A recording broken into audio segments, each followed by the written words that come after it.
Hi, and thanks for your request.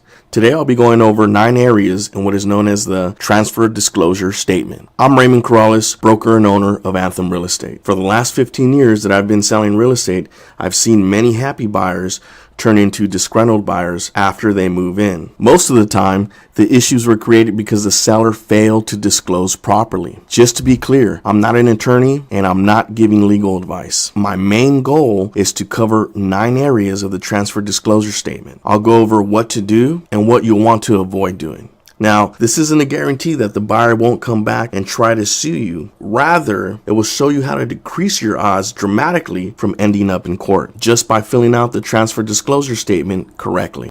This 3-page document is often used as supporting evidence in court when a buyer decides to sue a seller for non-disclosure. A transfer disclosure statement, also known as the TDS, is required by law. This California Civil Code requires that every residential seller complete a TDS for the buyer. Now, I recommend that you fill out the TDS before placing your home on the MLS. Just in case your home gets sold right away, you don't want to feel the pressure of having to complete the disclosure because that may cause you to forget a few things. Instead, take some time, make 2 lists. One of all the items you fixed or replaced.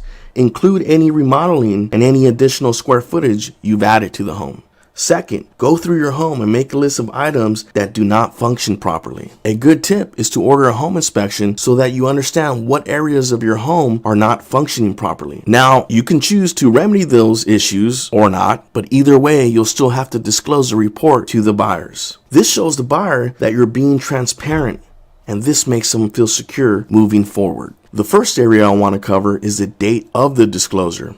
This is the date when you completed and signed the TDS. Now, if you happen to order any reports like a termite or home inspection, I always recommend you update your TDS. That includes any requests for repairs from the buyer that you chose to fix when you were in escrow. Basically, any repairs or reports that were conducted after the date of the disclosure, you'll need to update the TDS and disclose. Sellers are also able to make the future home inspection, including pest reports or any other types of reports, part of the TDS just by checking the appropriate box right in the beginning of the first page. Sellers should indicate whether or not they're presently living in the property. Now, this may seem simple, but sometimes sellers think they are less liable if they state that they do not live at the property.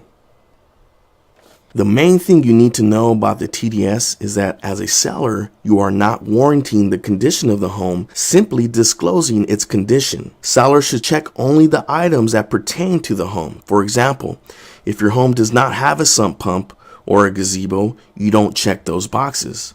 This section asks whether the home has a range, dishwasher, smoke detectors, rain gutters, and a pool, among other items. Check each box that applies. If you disclose that the home has window screens, for example, and there are no screens, the buyer might demand you buy all new screens. Also, if you don't know the age of the roof, don't make one up. Don't say your home has 220 volt wiring if you're uncertain. If a buyer cannot connect a dryer because there is no 220 wiring, guess what the buyer might demand from you?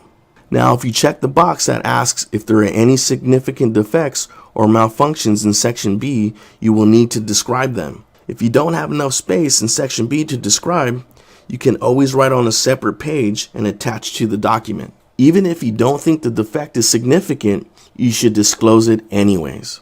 Section B also puts parties on notice that the home may not comply with government mandated requirements. These 16 questions ask for a lot of information. Make sure you read each question carefully and think before answering. For example, question number 2. Ask if there are any features of the property that are shared in common. For instance, a fence is most likely a shared feature between you and your neighbor. Also, if the fence was the subject of a prior dispute with your neighbor, then you will also want to consider checking question 3 as yes. Now, question 8 asks about flooding or drainage. If rainwater puddles near your home, you should disclose that fact. If you live on a busy street or your neighbor's dog barks, consider answering yes to question 11. Buyers aren't likely to walk from a deal if they read that a dog barks or early morning trash collection causes an occasional disturbance, but they do get upset if those nuisances have not been disclosed. In this section, the seller certifies that smoke detectors are installed in accordance to California regulations and that the water heater also complies with applicable law.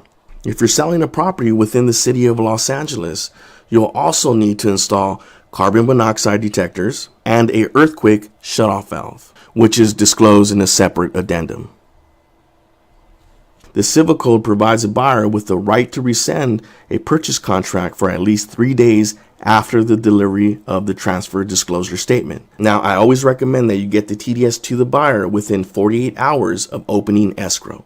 All right, and that is it. I hope this helped you out. If you have any questions, you can email me or give me a call. All right, we'll talk soon.